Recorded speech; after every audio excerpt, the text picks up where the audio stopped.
Rated M for mature.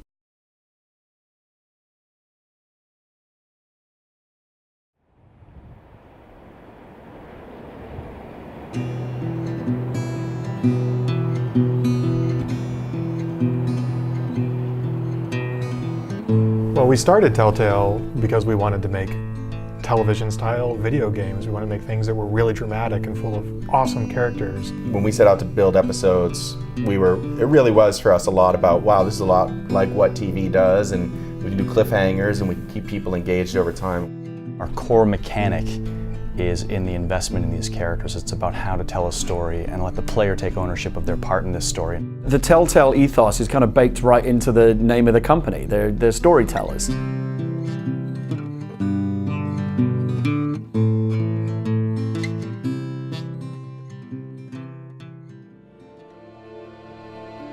When we're looking for licenses, we always try to start out and think, what's something that we're all fans of, and also what's something that has a really cool, unique world where we feel like there's a lot of great opportunities for great stories. We're at a really cool position to be able to point at things that we really dig and say, we want to work on that. We want to do something with that. We've done a lot of comedy, a lot of lightheartedness, and to kind of force our hand to do something that was more adult, more dramatic, was a good direction to challenge us. We had a lot of fans of the Walking Dead comic books in the studio. It just seemed natural to reach out directly to kind of the creative source of this material and go from there.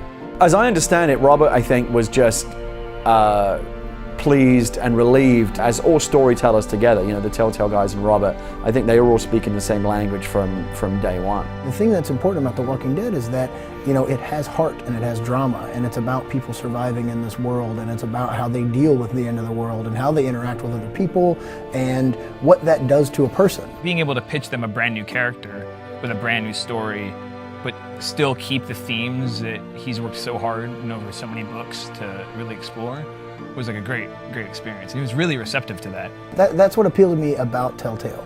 You can play Left 4 Dead, you can play Dead Rising, you can play Resident Evil. Those are all great games, and right. I do that, and I think other people should do that. But to do a Walking Dead game that's just that would be pointless. I had worries about it when we first pitched it. Any good zombie story is not about killing zombies, it's about the connections with the people. And it took a while for me to wrap my head around how do you make a game out of connections with people. We sort of had that epiphany of, well, if people are playing for the stories, why don't we make the stories as interactive as possible? And that's sort of where the choices came from. We went from a traditional template of adventure, if you will, where it's a point and click, where you exhaust all your options in dialogue before you can actually move on and do something else, where you can gather all of the information that you want before you make a decision about the kind of strategy that you want to employ going forward. Whereas in The Walking Dead, we basically said, you know what, we're going to let you make one choice. You can talk about this with this person. This is a one-time deal. You make a decision and you move on. One of the biggest mechanics that we actually did was timed conversation and timed dialogue.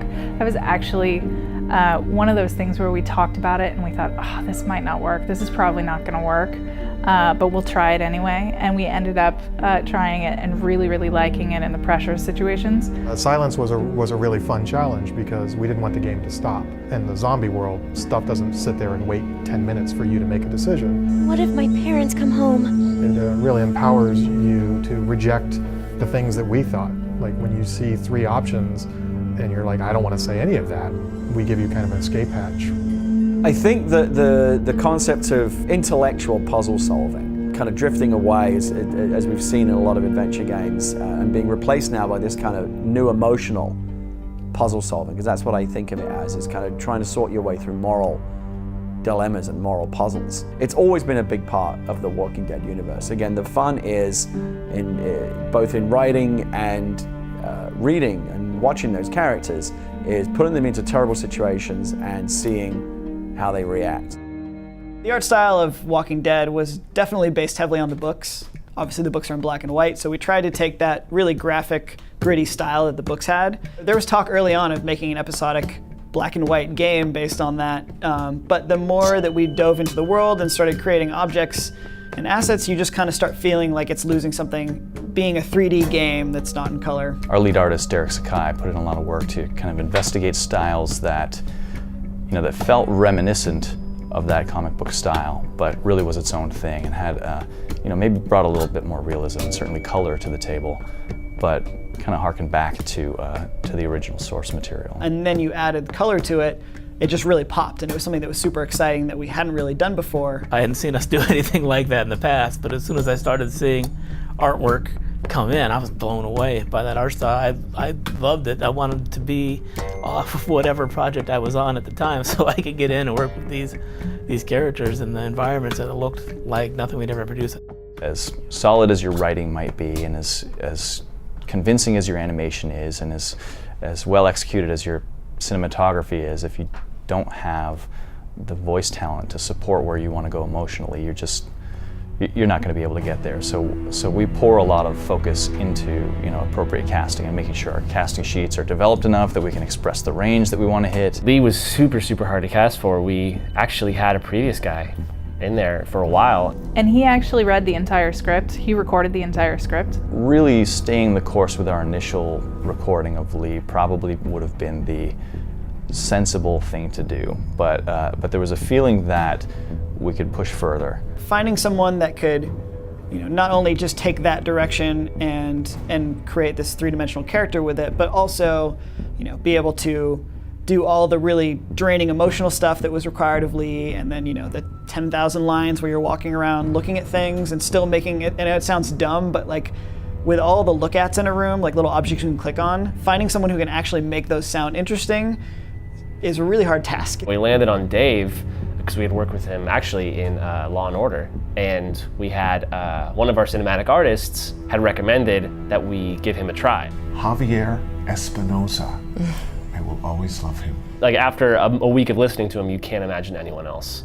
Been on a lot of games, and this one was just different in every way from the moment I started recording.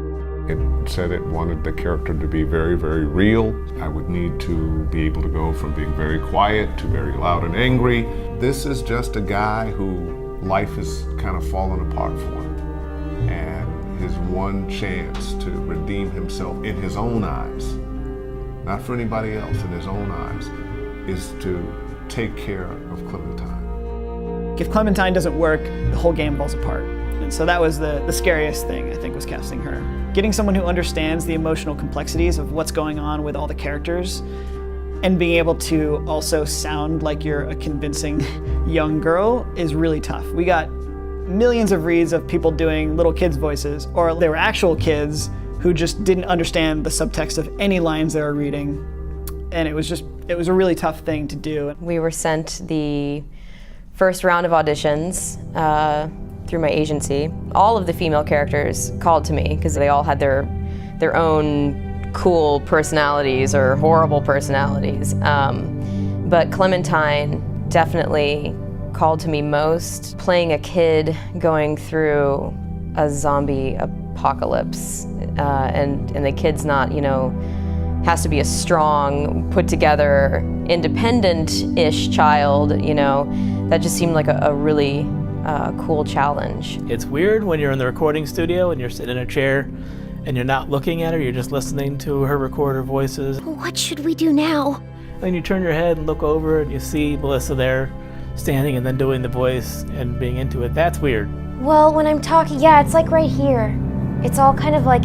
Instead of like using my chest and my diaphragm. But with Clementine, I can just go there right now. Like her, I think maybe because of all the recording we did, it's stuck. And I think it will be until the day I die. The most important relationship is with Clementine, but the second most important relationship is with Kenny, with this guy that it's a love-hate relationship. I just approached him like, the man from Cormac McCarthy's The Road. And I just tried to envision that guy maybe 5-6 months earlier. He was always about Duck, and it's like, if you're not protecting us, if you're not protecting me and mine, then I'm not gonna like you as much. Underlying in the game, where he'd still be understanding, because if you help the kids out or something like that, but if you're helping Lily and Larry, then you're wrong. Some of my favorite moments are, these conflicts between Lily and Kenny. This isn't your own personal dictatorship. See, one of the strengths of the game, I think, is that we put together, I'm fortunate enough to be able to put together such an amazing voice cast. It's a great ensemble. So the music was definitely one of those things that, you know, it required a lot of conversation back and forth. And Jared Emerson Johnson, who does the music for our games, is super awesome. And, you know, he's really great because you can sit in a room with him and kind of just describe the feel of a certain scene or just the game at large or certain themes you're trying to hit. And he's really good at just internalizing that and going away and coming back with a ton of options that are all awesome. In fact, that's usually the problem, is that they're all really good. And now you have to choose which one you're going to go with. Our approach from the very beginning was really thinking, if we don't need music, let's not have it. So if it's a sad scene, let's look at the scene. Is it sad enough? Does it convey everything enough? If it works on its own without any music, leave it, because we wanted it to be, you know, as sort of real as possible.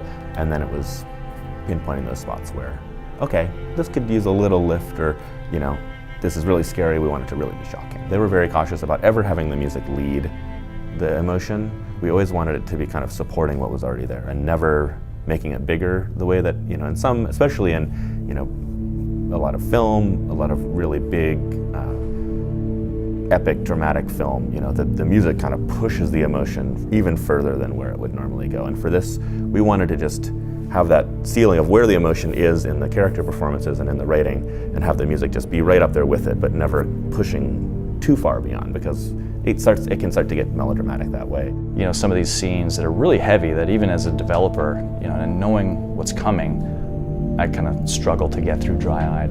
I feel like no small part of that is from Jared's contribution with the music. You know, both in terms of conveying the mood, but also, you know, being able to subtly establish themes that recur with particular characters and have that through line throughout. Sound is the kind of thing, if you recognize it, if you notice it, you're doing something wrong. And in the Walking Dead game, it's just right. It just helps move the story forward. The crunches, very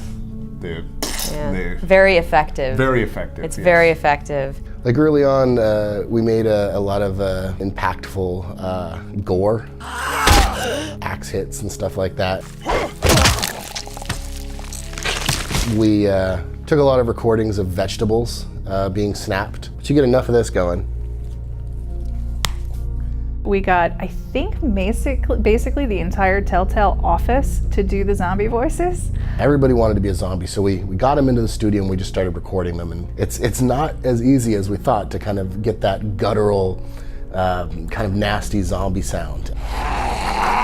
But yeah, there was about 5 or 10 people that just nailed it.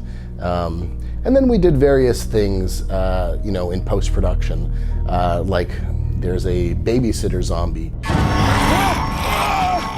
We just kind of wanted to take it to the next level, so we pitched her down just a little bit. And just that little bit of pitch kind of makes you feel a little bit uncomfortable. Here, working on a game leading up to the last 2 weeks, like right before we give it to Microsoft and Sony for certification, is pandemonium and chaos. I'll say there was definitely some nervousness on my part. The last 2 weeks was really where you saw the emotion come in, the really setup of the really hard choices that we tried to pepper throughout the entire season. It really started coming to life, instead of it just being a button pressed through the level or through the scene. It ended up being, oh, this is an experience now. We had something that, you know, internally in the studio, we were really pleased with, but when you're so close to something, it's hard to get an accurate sense of how somebody who's less familiar is going to respond to it. There is one thing that I will forever say about this, the whole entire Walking Dead team, is that they can put a game together, and they can put it together fast.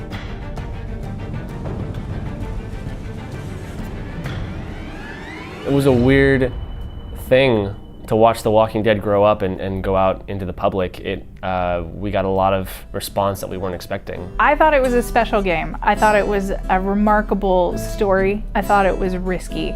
And I I was genuinely surprised that it went as well as it did, that people received it as well as they did. Stats were a thing that we added really late. It sort of, pulls the curtain away and goes, here, look at all the, look at the machine, and I wasn't sure if that was something people wanted, and people did. Once you make a choice, you're very, very curious to know what other people did. And we live in an internet-connected age now where people like to go on forums and debate and discuss and talk about, what did you do? This is the great genius of interactive storytelling. We don't all experience the same story. We play the same game, the same episode, but we all create our own unique versions of it.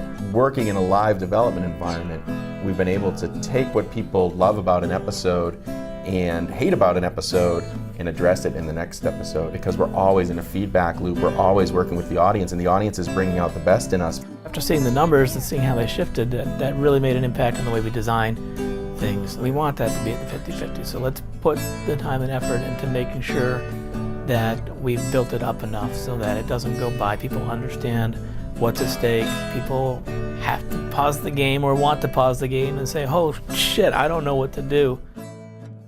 I think on episode 2, Dennis and I were working on that, and we were terrified. We didn't know if episode 1 had this little secret formula we didn't know about. I was really worried about episode 2. It was very divergent, and it was very dissimilar to what people had already experienced, and I was worried about whether or not people would be able to still relate to the story and still relate to their Lee imprinting on Clementine. You've built up this little group and you're doing your best to survive, and there's certainly an element of desperation in the second episode where food is scarce and you certainly have no power, and we start to deal with issues of trust and this notion that yes, there are other people out there who could help you, but will they?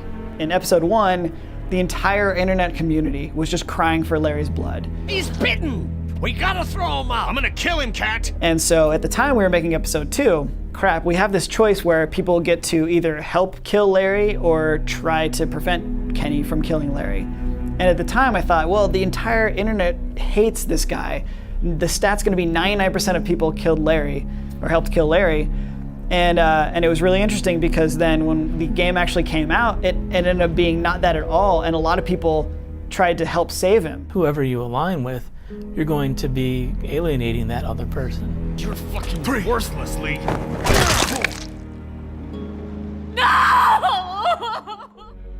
At the end of episode 2 was originally planned kind of a lot more of like action, suspense, tense moment where you're facing off with Andy St. John and eventually get him on the ground and you're on top of him, just like this one right here. It was more of like a catharsis revenge moment. I was working late one night trying to figure out how we were gonna play that sequence, and basically was going through all these unused tracks from episode 1, found the string track. Eventually I just booted the game and started playing through the rough pieces we had there, and just having that track colored the entire scene in a completely different way. And now you're sitting on top of him, beating his face in, and like that. When the string track comes in, it's perfectly timed to just a couple punches in. So you're thinking like, all right, I'm getting revenge on you, man. And then all of a sudden it kicks in. You start thinking like, yeah, okay, man, this is kind of, geez, this is sort of depressing. And then cut to Clementine and all the group sort of walking over and standing there judging you for what you're doing. And then we throw control back in your hands, and it's like, you can keep punching, man. It's a video game, do it. But a lot of people just kind of stood there in the playtest and were like. And then most people just backed out and then got off of him. Let's go. So episode 3 was definitely our Empire Strikes Back.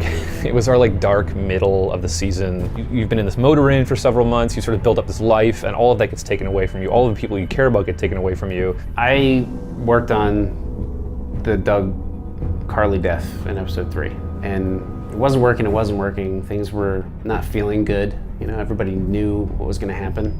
And we just had Lily shoot Carly from off screen. What the fuck's the problem? And Eric Parsons, the episode director, he came over to my desk and I showed it to him and he jumped. And I knew we had it, finally. We were gonna have to start killing people off. It's The Walking Dead. You can't keep everyone alive. And we knew that we really wanted to pivot Kenny at that point. At the beginning, he kind of has everything, and episode 3, he loses everything.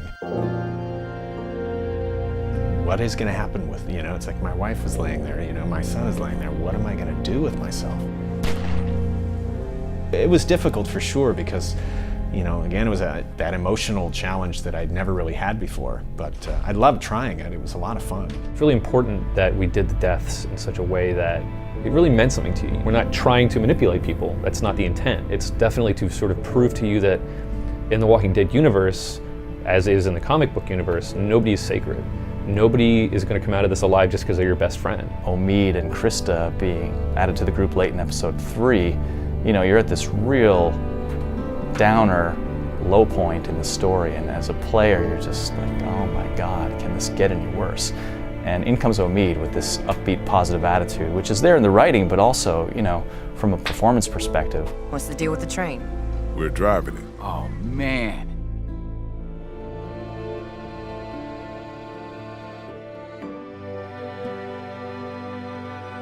Walking Dead episode 3 had just come out, so I literally just sort of like dusted my hands off and was like, well, I'm gonna go to PAX. And it was my first PAX ever, so it was a big shock to me because PAX is incredible, and also because we had a fantastic sort of Telltale booth that was, for The Walking Dead episode 3. It was a fantastic weekend. We had so many people lined up. We just had people around the block lined up to play the demo of the new episode, just to talk to us, just because they wanted to talk and meet and just share their stories, share their experiences with The Walking Dead, sitting on the couch with their girlfriend or their boyfriend, sitting on the couch with their loved ones, playing this game, and what it did to them. There's this family that found us at PAX who played together at game night as a family, and they would pause the game and just discuss and argue over what were they going to do next. The panel we did at PAX that year was, I had mixed emotions about it because it's always great to get up and see the audience in front of you. You put these things out into the world and you get reaction, but you don't necessarily see your audience. It was just nerve-wracking for me because the timing of that PAX panel was right after those 3 episodes that had done so well. We had pretty much built episode 4 at that point, but it wasn't yet shipped. So we had to go up and A, be very cautious about spoilers, but B, it really, again, seeing all the faces of those people out there, people that really were waiting for episode 4 and 5, again, I just felt that tremendous sense of responsibility. Like I didn't want, my piece of it to lower the average. When you're directing an episode, you're sort of given the framework of here's where it fits in the season, here are the big things that need to happen, and so we knew how episode 4 was going to end, and we knew where episode 3 ends. So it was sort of a matter of what story do we want to tell, and working with Gary and Sean and Jake, we spent a long time figuring out what it was about. I wanted it to be the episode where you're exploring and you're uncovering like a mystery, and everything sort of in all of our decisions, I was always trying to push exploration. I kind of just wanted it to feel like a Silent Hill episode, and it's always about uncovering the next piece. Molly was one of my favorite things about working on episode 4. I think, we decided early on that one of the things the story needed was a Molly-like character, just someone that can come along and really kick some ass for a change. The characters in the Walking Dead universe are getting their asses kicked so often that we wanted someone that could kind of kick back a little bit. So we knew Ben was going to die in episode 4. People give him shit for sort of being a doofus. He's always messing things up. Ben, where did you get that? Shit! First time that we presented it to players at a playtest, they almost all saved him. And that was, I felt like we had kind of crossed the line of presenting a choice that was too easy for players. They all wanted to be the good guy. They all wanted to do the honorable thing. So we actually went back and almost completely rewrote Ben in episode 4 and tried to present him to the player in such a way that we made a better argument for why you might want to drop him. You put that girl in danger again, it won't be walkers you have to worry about. When Lee gets bit, we really sort of got to turn all your choices around on you and have the group sort of, confront you, and you can either be honest with them or conceal the bite, but for once having them make choices instead of the player was really fun. Like I sort of could imagine someone playing as Kenny, like in some alternate universe. So you can end F4 8 different ways, which means you start F5 8 different ways. And then there's different ways to get out of the morgue with and without your arm. And I think there's a couple of different ways that you can actually cut off the arm. The arm chop alone is the best. It's the best version. It's so good. Lazar Levine did a great job with the removal of Lee's hand. He had actually recorded Foley with a saw and some chicken bones. Bone in, skin on chicken breast. The skin had a really rubbery, nasty texture, and the little bones snapped when I cut through them. Just mic'd it up in my kitchen, mic'd it up real close. Got this nasty sound. On top of this, all these nasty sound effects, you've got this great performance from Dave Fennoy, just screaming his guts out. It's a horrible scene. I believe the way that, how Kenny, whatever happens to Kenny, I liked the way that it ended up playing out, because it was an opportunity for him to just be like, all the bad that we had, either between Lee, all the bad with Ben, it's like, none of it matters. You guys just get out of here. Because it just, it made Kenny seem like more of a badass, which was, we always want. So it was fun to, to have it resolve that way. Kenny, please!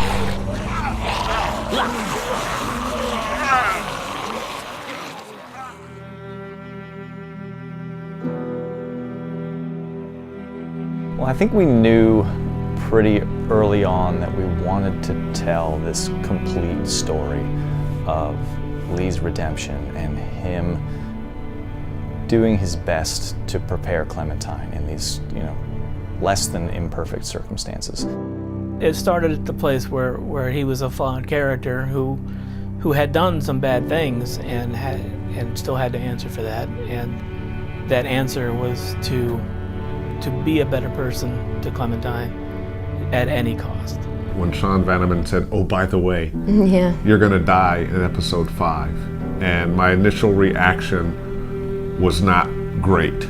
But by the time we got to episode 5, one, I had reconciled myself to it, and after the fact, it gave me a great opportunity as an actor to go to some places that very few actors in a game ever get to go to.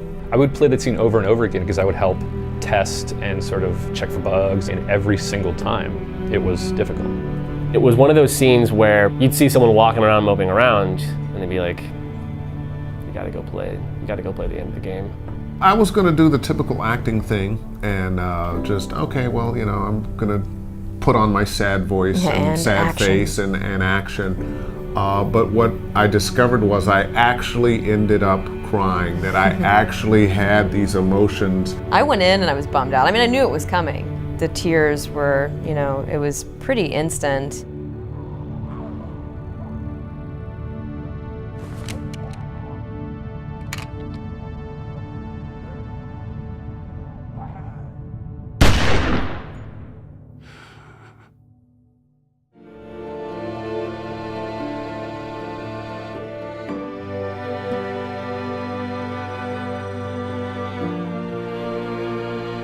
A bunch of the Telltale people, the cinematic artists and designers and writers, and everybody else was kind of gathered over at Dennis and Art's house. He said, everybody come over to my apartment tonight. We're gonna watch the VGAs and we'll drink to commiserate when we lose. And we were happy to hear our names, to hear people say, and up for nomination is The Walking Dead. It's not the typical game you see getting that kind of recognition. You feel a bit like you're in the company of giants. I don't think anybody expected us to win, but we were all still secretly hoping that we would. We knew we had a chance. And the VGA 10 Game of the Year goes to The Walking It was so surprising. I couldn't talk. The Walking Dead fans, this is obviously for you. Thank you so much. Just want to thank everyone at the studio. Thank you so much to the people we work with. Holy cow. I'll never forget it. It was an amazing experience.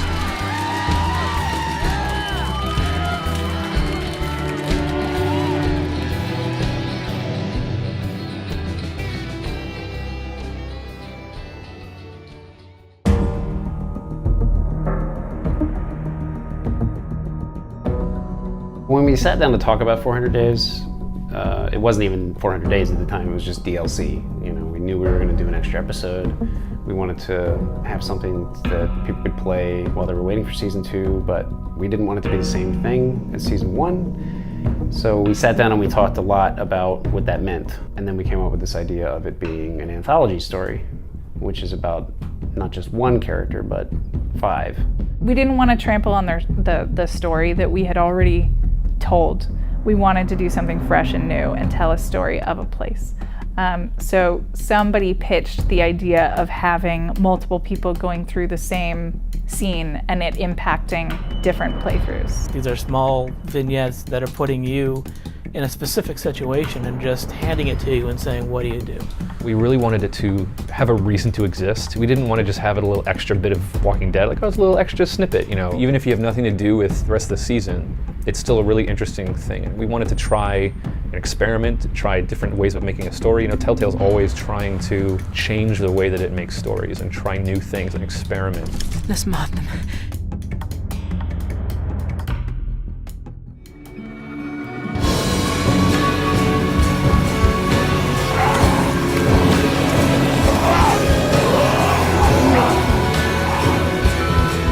Obviously, things haven't gotten better in the world of zombies and humans. I think what was so great about season 1 was that people wanted to take care of this kid. They loved Clementine, they wanted to take care of her.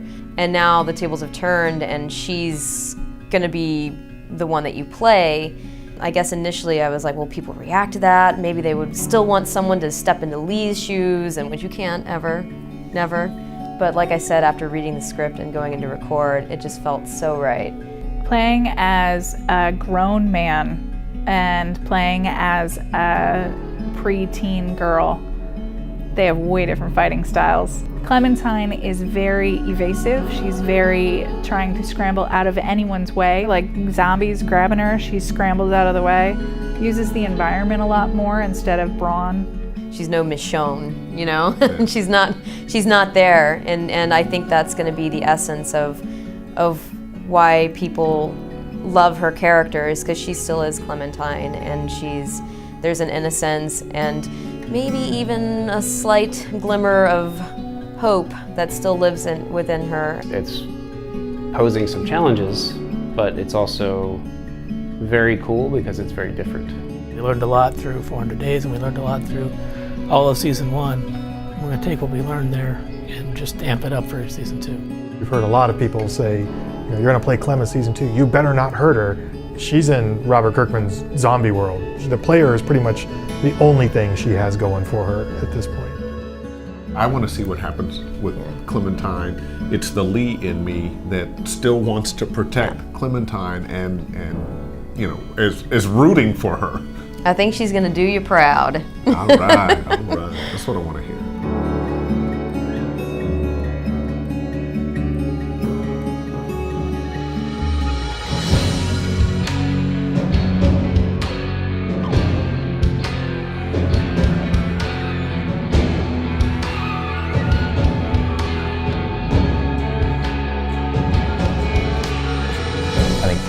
My job in terms of kind of keeping the team moving in the right direction and keeping that progress going and delivering something excellent, to have the fans out there kind of helping to fuel that effort is something I really appreciate, particularly through to the later episodes where things are getting hard and you're putting in long hours and you're really asking a lot of the team. I think to have that positivity out there to help push people through that was definitely a plus. Thank you for making this game what it was, because the fans' response to it and the fans' feedback shaped what it was going forward, and we wouldn't have made this game what it was without that feedback. So thank you for buying it, thank you for responding to it, and also I'm sorry if I made you cry. Thanks for making this game successful and letting us make more, because we get attached to these characters too, and internally I think we spend so much time with them that we really hope that everyone else will like them too. And it's nice when they do, and then we can just continue telling more stories with those characters, so best. It's incredible. I never would have expected it. Like the Tumblrs and the Twitter accounts and the people posting on our forums and just everywhere. I've never seen anything like it. I love going and watching people play live streams of the game with their friends and seeing the reactions when the characters that they like get killed off. like, this is cool. This is exactly what we always hoped would happen, you know? It's just people getting together and kind of, like, one, enjoying the game, but two, just being so passionate about it that they're like really going to bat for like the choices they made. These ones were always the most tragic. When you see, people always want to draw the characters being happy. Have you noticed that? Because they get so little of it in the game that they feel like they need to kind of project this kind of mythical, happy life onto these characters. You know, it's funny how much people love Ben. It seems like a lot of people don't like Ben in the game, but there's so much fan art. I wouldn't be surprised if you did all the numbers, you would see that Clementine is probably the most drawn character. I think by the end you realize it was really Clem's story all along.